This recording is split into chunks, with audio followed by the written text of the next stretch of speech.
Hello everyone, my name is Mansi Bhardwaj. Previous lecture में हमने क्या किया था, हाइड्रोडायनामिक्स में जो विस्कोसिटी थी, ठीक है, और उससे रिलेटेड जो न्यूमेरिकल थे उनके बेस पे किया था। आज हम करते हैं स्टोक्स थ्योरम। देखो स्टोक्स थ्योरम क्या होती है। प्रीवियस लेक्चर में देखो स्टोक्स थ्योरम, प्रीवियस लेक्चर में हमने क्या देखा था कि हमने देखा कि सॉलिड प्लस लिक्विड के बीच में, सॉलिड और लिक्विड इन दोनों के बीच में जो फ्रिक्शन हो रहा था उसके बारे में हमने देखा था कि सॉलिड और लिक्विड जो है आपस में एक दूसरे के ऊपर किस तरीके से फ्रिक्शन लगा रहे हैं। ठीक है, वो थी जो हमने देखा था कि सॉलिड, इसमें जब हम ये दो पार्ट देखते हैं, इसमें जो ये देखते हैं सॉलिड प्लस लिक्विड फ्रिक्शन, इसमें दो पार्ट्स होते हैं।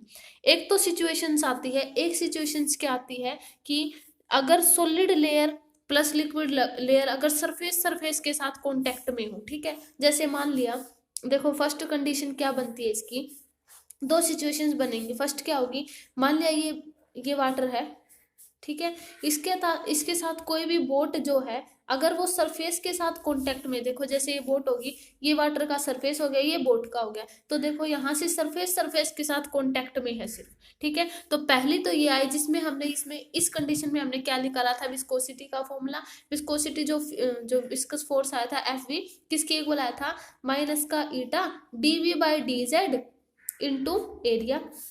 यह आया था इसका फॉर्मूला जो हमने फर्स्ट केस निकाला था जब हमने सरफेस सरफेस के साथ सॉलिड और लिक्विड है जो है कांटेक्ट में थी। अब हम करते हैं सेकंड केस जो कि है स्टोक्स थ्योरम के बेस पे। सेकंड केस क्या है कि जब सॉलिड मूव कर रहा हो थ्रू द फ्लूइड, देखो इसमें थोड़ा डिफरेंस आएगा, सॉलिड मूव्स थ्रू द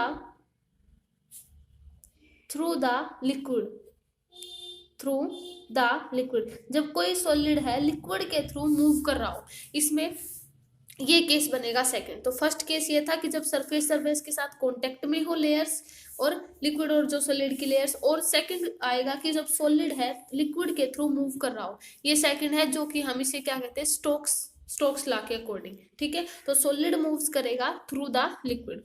देखो इसका एक एग्जांपल लेके कि मान लिया ये कोई लिक्विड है, ठीक है, जब हमने इसके अंदर सॉलिड डाल लिया, मान लिया सॉलिड डाल दिया, ठीक है, इसके अंदर इसके मोशन मान लिया इस तरफ है, ठीक है, ये इस तरफ मूव कर रहा है। देखो ये कई बार हमने फील भी होता है कि जब हम वाटर के ऊपर, अगर वाटर के सरफेस पे भी स्विम करते हैं तो भी वाटर हमारे जो क्या लगाता है, एक फ्रिक्शन लगाता है, हमारी मोशन को रिटार्ड क्या करता है, रजिस्ट करता है। ठीक है, उसी तरीके से जब हम वाटर के अंदर भी स्विम करेंगे तो भी क्या होता है कि वाटर जो है हमारी डायरेक्शन के ऑपोजिट एक फ्रिक्शन फोर्स लगाता है।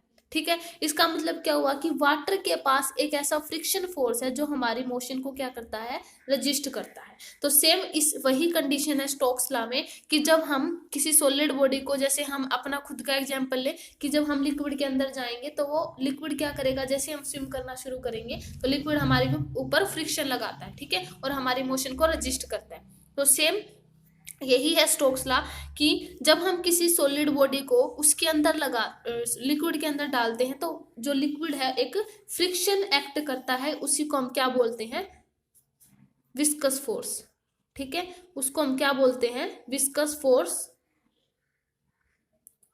By liquid.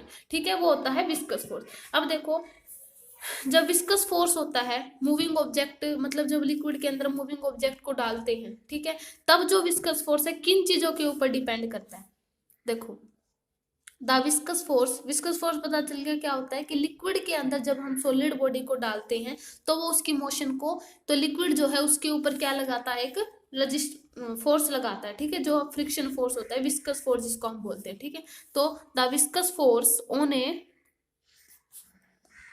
on a moving object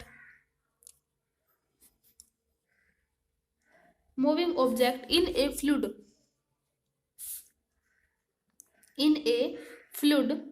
depends upon, वो किन चीजों के ऊपर डिपेंड करेगा, डिपेंड्स अपॉन।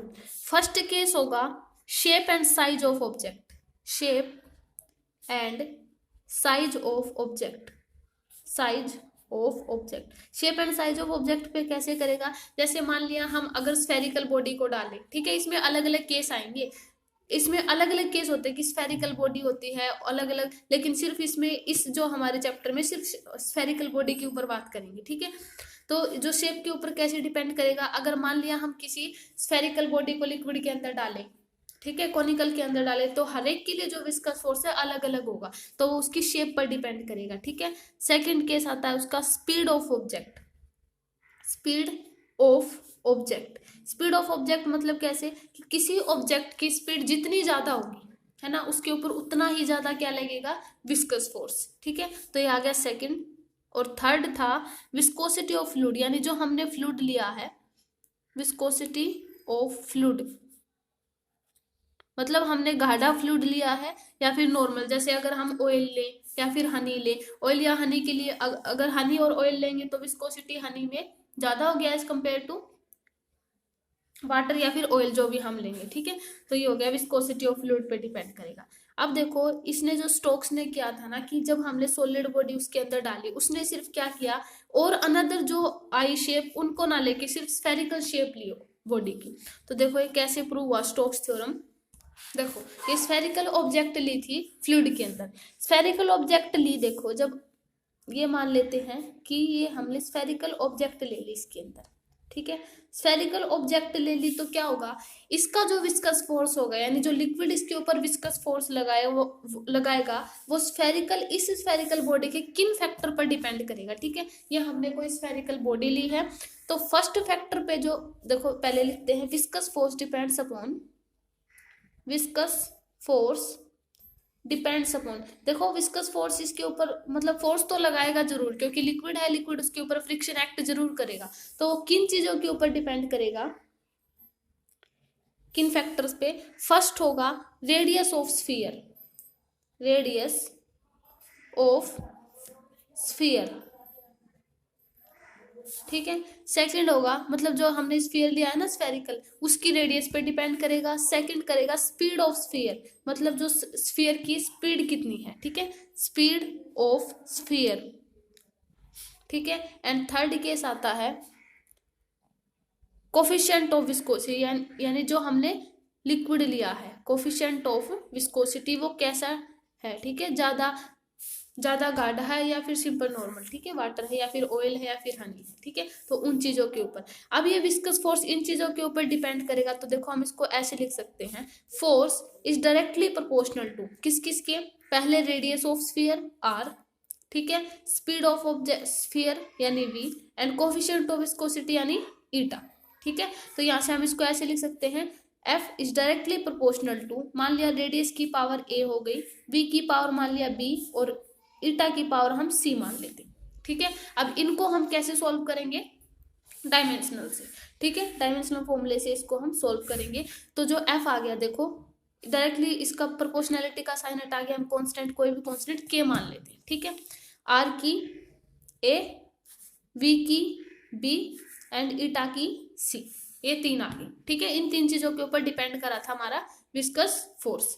अब ये फोर्स होता है, फोर्स का डायमेंशनल फॉर्मूला क्या होता है, m1 L1 T-2 is equal to K constant है। अब जो डायमेंशनल कांस्टेंट की लिमिटेशन में आया था कि जो डायमेंशंस के हमने जो फॉर्मूले किए थे उनकी लिमिटेशंस में आया था क्या, कि जो डायमेंशंस हैं वो कांस्टेंट के वैल्यू नहीं देते, है ना, तो कांस्टेंट के कोई डायमेंशंस नहीं होते, तो इसका मतलब यहाँ पे के का डायमेंशंस क्या हो जाएगा, 0, ठीक है। तो यहाँ से सिर्फ कितना बचेगा, रेडियस है एक टाइप से लेंथ ही होती है, तो लेंथ की ए, वी जो होती है वेलोसिटी, और वेलोसिटी का हो जाएगा एल टी, और वेलोसिटी का टी -1 होता है, इसकी पावर बी, एंड ईटा का जो डायमेंशंस होते हैं m1 L-1 एंड T-1 होता है, ठीक है, ये हो जाएगा सी, A B and C.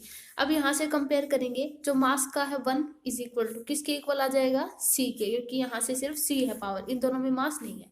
Second अगर एल का देखें तो यहाँ से 1 is equal to A plus B और माइनस सी, ये इक्वेशन फर्स्ट मान लेते हैं, ये इक्वेशन सेकंड मान लेते हैं, एंड -2 इज इक्वल टू किसके इक्वल आ जाएगा, माइनस बी एंड माइनस सी के, दिस इज इक्वेशन थर्ड, ठीक है। ये तीन इक्वेशन आ गई, यहाँ से c इज इक्वल टू 1 है, तो इसमें हम c की वैल्यू रख लें, तो फ्रॉम थर्ड, तो c की वैल्यू जब 1 रखेंगे इस इक्वेशन में तो क्या आ जाएगा, -2 is equal to minus B और -1, तो ये यहाँ से -1 is equal to minus B, इसका मतलब b इज इक्वल टू 1। देखो c इज इक्वल टू 1, इन तीनों के जो डायमेंशन है 1 ही आने चाहिए, क्योंकि हमें स्टोक्स लॉ प्रूव करना है, ठीक है।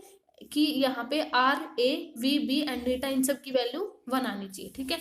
तो यूनिटी होगी, तो ए और सी और बी 1 हो गया। अब हम ए की वैल्यू निकाल लेते, तो फ्रॉम 2 से क्या आ जाएगा 1 इज इक्वल टू, ए की वैल्यू चाहिए है, बी की 1 है, सी की भी 1 है, तो यहाँ से 1, तो इसका मतलब ए बी किसके इक्वल आ गया 1। देखो यहाँ से जो डायमेंशंस यूज करके हमने क्या देखा कि जो फोर्स आया, जो विस्कस फोर्स आया, किसके डायरेक्टली प्रोपोर्शनल आया, के इंटू के, डायरेक्टली प्रोपोर्शनलिटी का साइन के ले लिया था, आर ए की पावर 1, बी की पावर जो है बी वो भी 1 आई थी, और ईटा की पावर सी वो भी 1 आई थी। तो यहाँ से जो विस्कस फोर्स आया वो आया F V is equal to K R V नीटा ईटा, ठीक है, ये आगे। अब बाद में जब इसने स्टोक्स ने देखा कि जो ये डायमेंशन इसका एक्सपेरिमेंटली देखा, तो जो कांस्टेंट की वैल्यू कितनी आई 6 पाई ईटा आर बी। तो यही हमारा क्या था स्टोक्स लॉ।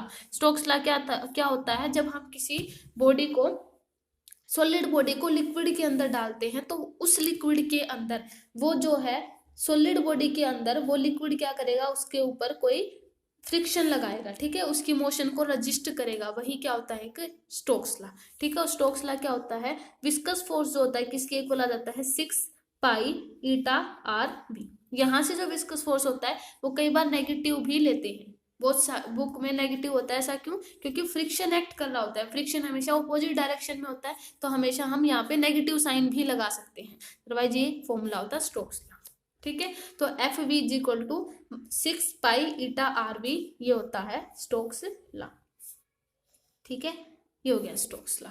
अब इसके बेस पे एक न्यूमेरिकल करते हैं।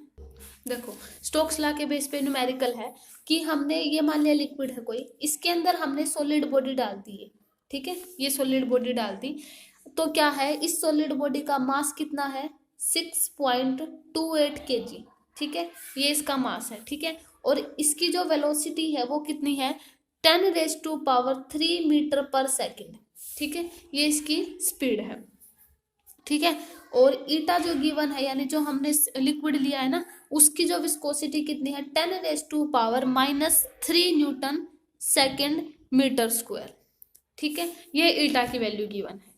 और ये जो स्फीयर हमने लिया है इसकी जो रेडियस है वो कितनी है 0.5 मीटर, ये आगे इसकी रेडियस। ये सारी चीजें गिवन है कि जब हमने सॉलिड को, किसी सॉलिड स्फीयर को लिक्विड के अंदर डाला तो ये जो है कैसे होगा, ठीक है। तो देखो इस, अब हमें क्या, इसमें क्या फाइंड आउट करना है, find acceleration of the object, यानी जो ऑब्जेक्ट हमें उसका एक्सेलरेशन देखना है कि वो कितनी स्पीड के साथ मूव करेगा, उसके ऊपर फ्रिक्शन, लिक्विड फ्रिक्शन लगाएगा तब, ठीक है। तो F इज इक्वल टू, देखो जब हमने विस्कस फोर्स का फॉर्मूला निकाला स्टोक्स लॉ में, वो क्या होता है 6 पाई ईटा आर बी, ये होता है, ठीक है, 6 पाई ईटा आर बी हो गया। 6/22/7 होता है पाई, ईटा की वैल्यू कितनी गिवन है 10⁻⁻3, आर की वैल्यू कितनी गिवन है 0.5, ये 0.5 मीटर, एंड वी की वेलोसिटी की गिवन है 10⁻3, ठीक है, इससे ये कैंसिल हो गया। तो जब हम इसको सोल्व करेंगे तो ये कितना आ जाएगा 9.4 समथिंग आ जाएगा, ठीक है, ये आ जाएगा न्यूटन, ये फोर्स हो गया।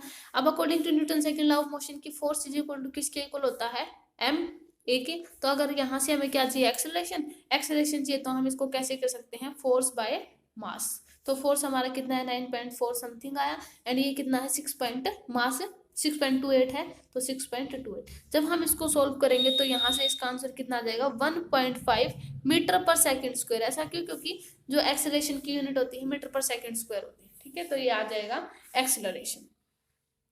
तो ये होता है स्टोक्स लॉ, इसके बेस पे न्यूमेरिकल था। अब देखो स्टोक्स लॉ के बाद एक इंपॉर्टेंट आती है टर्मिनल वेलोसिटी। देखो टर्मिनल वेलोसिटी क्या होती है, देखो बताते हैं कि मान लिया ये हमने लिक्विड ले लिया, ठीक है, देखो ऐसे कई बार हमें पता, देखो जब रेन ड्रॉप्स होती है, ठीक है, रेन ड्रॉप्स होती है तो क्या होती है उसकी स्पीड जो शुरू में होती है वो बहुत ज़्यादा होती होगी, क्योंकि मान लिया देखो अगर कोई ऑब्जेक्ट ऊपर से आ रही, देखो कितनी हाइट पे हमारा एटमॉस्फेयर होता है, ठीक है, जब रेन ड्रॉप्स होती है तो उसकी स्पीड बहुत ज़्यादा होती है ना, लेकिन अर्थ तक पहुँचते पहुँचते उसकी स्पीड क्या हो जाती है कम हो जाती है ना। और एक टाइम ऐसा आता है कि उस टाइम पर आके जो रेन ड्रॉप्स की जो वेलोसिटी है वो कांस्टेंट हो जाती है ना। तो जिस स्पीड के साथ शुरू में एटमॉस्फेयर से ऊपर से जिस स्पीड के साथ हमारी रेन ड्रॉप्स गिरती है, अर्थ तक आते आते उसकी स्पीड उतनी नहीं रहती, है ना। एक टाइम पर वो कांस्टेंट भी हो जाती है ना। तो इसका मतलब क्या हुआ कि वहां पे एक ऐसा फोर्स एक्ट कर रहा है जो उसकी स्पीड को क्या कर रहा है, डिक्रीज कर रहा है, ठीक है। अब इसका एक एग्जांपल लेते हैं कि मान लिया हमने यहाँ पे शुरू में जो रेन ड्रॉप्स मान लिए वो इस सरफेस पर है, ठीक है। इस सरफेस पे क्या होगी, मान लिया यहाँ पे शुरू में ये इसकी स्पीड शुरू में हम 0 मान लेते हैं, ठीक है। इसकी जो रेन ड्रॉप्स इसकी स्पीड, तो इनिशियली इसको हम 0 मान लेते हैं। अगर इनिशियली 0 तो इसमें विस्कस फोर्स भी 0 होगा शुरू में, ठीक है। उसके बाद देखो इसके ऊपर एक अपवर्ड थ्रस्ट भी एक्ट करता है और एक विस्कस फोर्स भी एक्ट करता है एफ बी, और नीचे की ओर इसका क्या होता है, वेट टोटल रेन ड्रॉप्स का, ठीक है। उसके बाद क्या आता है, ये रेन ड्रॉप्स थोड़ा सा और नीचे आती है, मान लिया ये रेन ड्रॉप्स यहाँ पे आ गई, ठीक है। यहाँ पे आने के बाद क्या होगा कि रेन ड्रॉप्स की स्पीड बढ़ेगी, यहाँ पर तो 0 थी, उसके बाद इसकी स्पीड बढ़ी, ठीक है। यहाँ पे स्पीड बढ़ेगी, इसका अपवर्ड थ्रस्ट हो गया एंड ये इसका विस्कस फोर्स हो गया और ये इसका टोटल वेट हो गया, ठीक है। ये दो कंडीशन आ गई। यहाँ पे आके क्या हुआ कि जो नेट डाउनवर्ड देखो अब तक का इसका जो वेट है रेन ड्रॉप्स का वो इन दोनों फोर्सेस के से ज्यादा है। एक तो अपवर्ड थ्रस्ट यू प्लस किसके इक्वल है, एफ वी विस्कस फोर्स, इन दोनों से ज्यादा है। अपवर्ड थ्रस्ट प्लस ये क्या है, विस्कस फोर्स, इन दोनों के वेट से रेन ड्रॉप्स का वेट जो है इन दोनों के सम से ज्यादा है अब तक का। उसके बाद जब देखे तो इसका मतलब ये ज्यादा है, तो यहां से देखो नेट फोर्स जो हो गया डाउनवर्ड होगा, नेट फोर्स डाउनवर्ड, ठीक है। नेट फोर्स डाउनवर्ड, अगर नेट फोर्स डाउनवर्ड है तो नेट एक्सेलरेशन भी क्या होगा, डाउनवर्ड, ठीक है। अब तक ये सेकंड इसमें आया कि जब रेन ड्रॉप्स यहाँ से इस सरफेस से थोड़ा नीचे आ गई, ठीक है। थर्ड केस अगर माने कि यहाँ से अब तक इसकी स्पीड क्या कर रही है, इंक्रीज कर रही है, क्योंकि यहाँ पे 0 थी, उसके बाद इसकी स्पीड बढ़ी। अब ये मान लिया रेन ड्रॉप्स यहाँ पर आ गई, ठीक है। यहाँ पे आ गई तो क्या हुआ कि इसका जो अपवर्ड थ्रस्ट है वो भी ऊपर की ओर होगा और इसकी जो विस्कस फोर्स और इसका जो वेट हो गया। अब देखो यहाँ पे आने के बाद जो रेन ड्रॉप्स है ना उसका जो नेट फोर्स हुआ वो डाउनवर्ड ही होगा ना यहाँ से एक टाइप से, ठीक है। तो यहाँ तक आते आते उसकी स्पीड क्या कर गई, बहुत ज्यादा इंक्रीज कर गई, क्योंकि फर्स्ट केस में क्या थी, स्पीड 0 थी, उसके बाद जब यहाँ पे आए तो उसकी स्पीड थोड़ी सी इंक्रीज हुई, लेकिन जब यहाँ पे आए तो उसकी स्पीड और भी ज्यादा बढ़ गई, ठीक है। तो देखो अगर v बढ़ गई, अगर v बहुत ज्यादा हो गया इसका मतलब विस्कस फोर्स भी क्या हो जाएगा, बढ़ जाएगा, ठीक है। विस्कस फोर्स बढ़ गया तो जो हमारा जो वेट हो गया, जो रेन ड्रॉप्स का वेट आया वो किसके इक्वल आ गया, इस केस में जो विस्कस अपवर्ड थ्रस्ट था और जो विस्कस फोर्स है इन दोनों के सम के इक्वल आ गया, ठीक है। अगर इन दोनों के सम के इक्वल आया तो यहां से जो नेट फोर्स आया, नेट फोर्स वो किसके इक्वल आ गया, 0 के। ऐसा क्यों हुआ, क्योंकि इन दोनों के सम एक टाइप से किस कंडीशन में आ गई, इक्विलिब्रियम कंडीशन में आ गई। ना तो रेन ड्रॉप्स ज्यादा ऊपर की, यानी ना तो उसकी ज्यादा स्पीड है ना ही उसका ज्यादा वेट नीचे की ओर है, ठीक है। इसका मतलब इक्विलिब्रियम में आने के बाद उसका जो नेट फोर्स है वो क्या आ गया, 0। अगर नेट फोर्स 0 है तो according to Newton second law of motion net force 0 है तो नेट एक्सेलरेशन भी 0 होगा। नेट एक्सेलरेशन क्या आ गया, 0। नेट एक्सेलरेशन 0 आ गया तो जो ग्राफ्स था एक्सेलरेशन और वेलोसिटी का, अगर एक्सेलरेशन 0 आ जाता तो वेलोसिटी क्या हो जाती है, कांस्टेंट, ठीक है। अकॉर्डिंग टू वीटी ग्राफ से अगर एक्सेलरेशन नेट एक्सेलरेशन 0 आ जाता है तो वेलोसिटी क्या हो जाती है, कांस्टेंट। तो वही यही होती है टर्मिनल वेलोसिटी, कि एक टाइम पे वो मैक्सिमम स्पीड जहां पे अगर फॉलिंग जो फ्रीली अगर मान लिया बॉडी ऊपर से गिरी है, अगर उसकी जो स्पीड है वो एक टाइम पे कांस्टेंट हो जाती है, वही उसकी क्या होती है, टर्मिनल वेलोसिटी। तो शुरू में हमने क्या माना था कि रेन ड्रॉप से शुरू में ऊपर से सरफेस से आ रही है, ऊपर एटमॉस्फेयर से आए, उसकी स्पीड क्या थी, 0 शुरू में। उसके बाद जब जैसे ही थोड़ा सा और नीचे आए तो उसकी स्पीड इंक्रीज हुई, उस कंडीशन में क्या हुआ, उसका वेट जो है अपवर्ड थ्रस्ट और जो विस्कस फोर्स था उन दोनों के सम से ज्यादा था, इसलिए उनका जो नेट फोर्स था वो नीचे की ओर ज्यादा था, और नेट फोर्स ज्यादा था नीचे की ओर तो नेट एक्सेलरेशन भी नीचे की ओर था, ठीक है। उसके बाद रेन ड्रॉप्स थोड़ा और नीचे आए, उसकी स्पीड और भी बहुत ज्यादा इंक्रीज होगी। स्पीड इंक्रीज होगी तो एक कंडीशन आई ऐसी आई कि वो एक टाइप से इक्विलिब्रियम पोजीशन में आ गए, यानी वेट का जो टोटल वेट है अपवर्ड थ्रस्ट और विस्कस फोर्स के सम के इक्वल आ गया, यानी इक्विलिब्रियम कंडीशन आ गई। इक्विलिब्रियम कंडीशन आई तो ना तो नेट फोर्स जो है ज्यादा ऊपर की ओर लग रहा ना ही नीचे की ओर, तो इक्विलिब्रियम कंडीशन में नेट फोर्स किसके इक्वल आ गया, जीरो के। नेट फोर्स अगर इक्वल जीरो की आ गया तो नेट एक्सेलरेशन भी जीरो की इक्वल आ गया। Net acceleration according to VT graph तो वेलोसिटी क्या आ गई, कांस्टेंट। ठीक है, तो यही क्या होती है, टर्मिनल वेलोसिटी। ठीक है, तो ये होती है टर्मिनल वेलोसिटी। अब इस केस में जब ये कंडीशन आ जाती है कि जो वेलोसिटी वो कांस्टेंट हो जाती है, तो ऐसा पूछे कि इस कांस्टेंट वेलोसिटी में क्या रेन ड्रॉप्स जो है अभी भी फॉल करेगी, तो हाँ, इसका मतलब ये होगा कि वेलोसिटी कांस्टेंट होगी लेकिन रेन ड्रॉप्स, देखो कांस्टेंट का मतलब ये है कि अगर मान लिया अगर शुरू में इंक्रीज हो रही है 1 2 3 4 5 6 8, मतलब 7 8, ठीक है, ये आ गई, इसका मतलब क्या हुआ कि 8 पे आगे रुक गई। ठीक है, तो जीरो तो नहीं हुई ना, कांस्टेंट हुई है कि अभी भी जो बॉडी है मतलब रेन ड्रॉप्स है वो फॉल कर रही है। ठीक है, तो जीरो नहीं हुई, तो कांस्टेंट का मतलब क्या हुआ कि उसकी जो स्पीड थी वहां पे आके रुक गई, वो अभी जीरो नहीं हुई है। ठीक है, तो इसका मतलब जो बॉडी है वो फॉल करती रहेगी, मतलब जो रेन ड्रॉप्स है वो फॉल करती रहेगी, लेकिन एक पोजीशन आएगी, एक कंडीशन ये बनेगी कि उसकी जो स्पीड है वो क्या रहेगी, कांस्टेंट। ठीक है, लेकिन जो रेन ड्रॉप्स है फॉल करती रहेगी, तो it will keep falling, it will keep falling. तो यही हमारी क्या होती है, टर्मिनल वेलोसिटी, यानी एक टाइप से आके ऑब्जेक्ट की स्पीड क्या हो जाए, कांस्टेंट हो जाए। तो अकॉर्डिंग टू डेफिनेशन देखते हैं कि टर्मिनल वेलोसिटी क्या होती है। ठीक है, तो ये होती है definition, it is a maximum constant velocity acquired by the body. देखो मैक्सिमम कंडीशन आ गई यहाँ पे, मैक्सिमम बनी और कांस्टेंट वेलोसिटी होती है। ठीक है, acquired by the body while falling freely in A viscous medium. ठीक है, इसके अब देखो ये जो रेन ड्रॉप्स ये गिर रही थी ना, अब ये कैसे एक्ट करेगा, इसमें देखो जो सॉलिड फ्रिक्शन लेके का एग्जांपल लेके देखते हैं। जब कोई सॉलिड बॉडी होती है, ठीक है, तो उसके ऊपर जब वो आगे की ओर मूव करती है तो उसके ऊपर फ्रिक्शन पीछे की ओर एक्ट करता है। ठीक है, तो ये रेन ड्रॉप्स हम ऐसे मान लेते हैं कि कोई सॉलिड बॉडी है, एज ए कंसिडर कर लेते हैं, अजम्पशन कर लेते हैं। ठीक है, कि इस पे जो विस्कस फोर्स है किस तरीके से एक्ट करेगा उसको देखने के लिए। ठीक है, तो जो सॉलिड बॉडी है उसको, जो ये रेन ड्रॉप्स, उसको हम सॉलिड बॉडी मान लेते हैं, और हमारे जो सराउंडिंग में एयर है ना उसको हम क्या मान लेते हैं, लिक्विड मान लेते हैं। ठीक है, तो वो क्या करेगा कि जब हमने इस जब ये रेन ड्रॉप्स है एयर में आई, तो एयर क्या करेगा, इसके ऊपर एक friction force, viscous force act करेगा, है ना, उसकी जो मोशन को रजिस्ट करेगा। ठीक है, इसलिए तो जो बॉडी मतलब जो रेन ड्रॉप्स आती है, जिस स्पीड के साथ शुरू में एटमोस्फेयर से आती है ऊपर से, उस स्पीड के साथ हमारे जो है नीचे अर्थ पर नहीं गिरती, तो उसकी स्पीड जो है क्या हो जाती है, रजिस्ट करती है, हमारे जो सराउंडिंग में एयर है वो क्या करती है, उस पर एक फ्रिक्शन लगाती है, तो उसकी स्पीड को क्या कर देती है, कम कर देती है। ठीक है, ये होती है टर्मिनल वेलोसिटी। अब इसका देखते हैं डेरिवेशन। देखो डेरिवेशन करते हैं कि मान लिया ये हमने लिक्विड ले लिया, ठीक है, इसके अंदर हमने एक सॉलिड स्फीयर डाल दिया। ठीक है, ये मान लिया लिक्विड, ये लिक्विड है, ये इसके अंदर सॉलिड स्फीयर डाल दिया, इसके ऊपर की ओर अपवर्ड थ्रस्ट एक्ट करेगा, और एक होगा विस्कस फोर्स Fv। ठीक है, नीचे की ओर इसका क्या होगा, टोटल वेट। ठीक है, रेन ड्रॉप्स का मतलब जो हमने सॉलिड डाल दिया, ये हमने सॉलिड स्फीयर लिया है लिक्विड के अंदर। ठीक है, उस सॉलिड स्फीयर की हम अजम्पशंस करते हैं, देखो शुरू में कि जो स्मॉल r है वो क्या ले लेते हैं, रेडियस ऑफ स्फीयर, मतलब रेडियस ऑफ जो सॉलिड हमने लिया है स्फीयर, रेडियस ऑफ सॉलिड। ठीक है, और ईटा जो मान लिया कोफिशिएंट ऑफ विस्कोसिटी है लिक्विड के अंदर, कोफिशिएंट ऑफ विस्कोसिटी।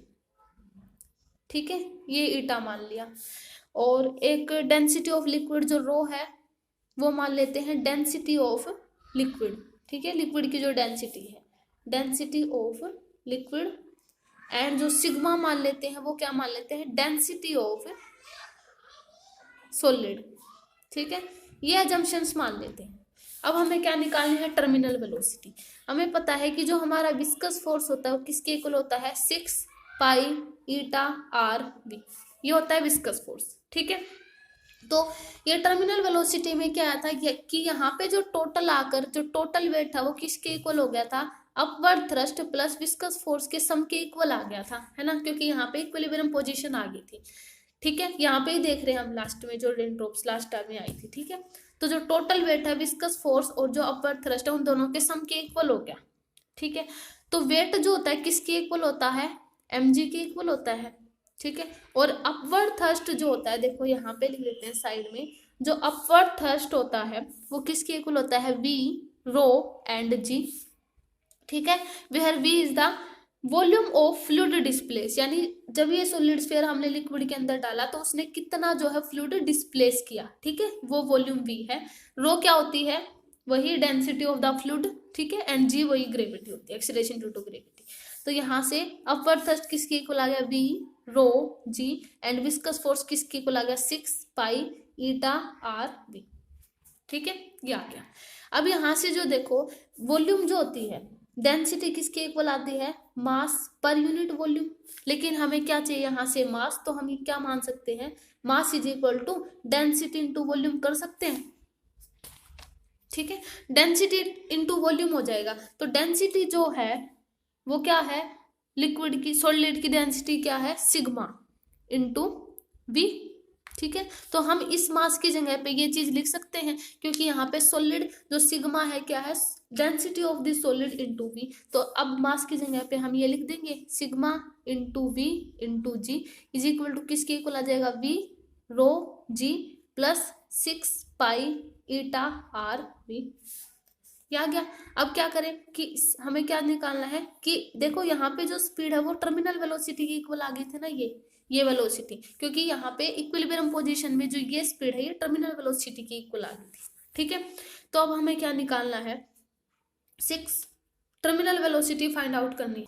तो इसको हम कैसे ले सकते हैं, 6 V rho G plus 6 pi eta R V T T terminal velocity is equal to किसके इक्वल आ जाएगा, सिग्मा वी जी।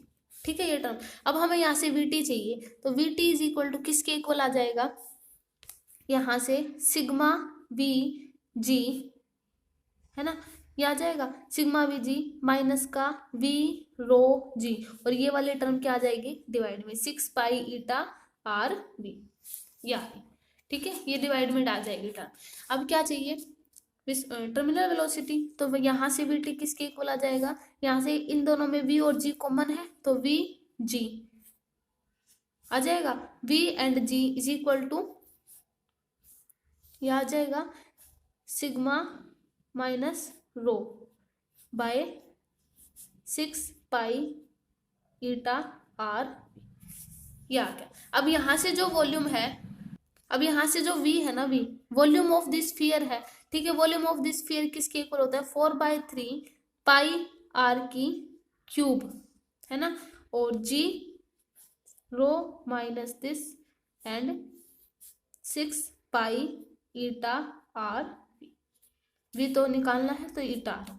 ठीक है, तो आर से आर जब कैंसिल हो जाएगा, पाई से पाई कैंसिल हो गया, तो जब इसको हम सोल्व करेंगे तो किसके इक्वल आ जाएगा, 2/9, है ना, R square sigma minus rho by into G, और बाई किसके इक्वल आ जाएगा, ईटा के, है ना। तो ये आ गई हमारी टर्मिनल वेलोसिटी, यही हमें फाइंड आउट करना था। तो ये था टर्मिनल वेलोसिटी का डेरिवेशन। तो टर्मिनल वेलोसिटी यहाँ से क्लियर होगी क्या होती है, कि टर्मिनल वेलोसिटी होती है कि जब हम सॉलिड स्फीयर को उसके मतलब क्या होती है कि एक टाइप से उसकी जो स्पीड है अगर वो कांस्टेंट हो जाती है और मैक्सिमम हो जाती है ना, तो वहां पे आके तो जो वेलोसिटी है वो टर्मिनल वेलोसिटी में चेंज आ जाती है और उसकी जो स्पीड है वो कांस्टेंट हो जाती है। ठीक है, तो ये है टर्मिनल वेलोसिटी का डेरिवेशन। वो किसके इक्वल होता है, 2r की square eta N sigma minus 9 eta sigma minus rho into G. ठीक है, ये होती है टर्मिनल वेलोसिटी।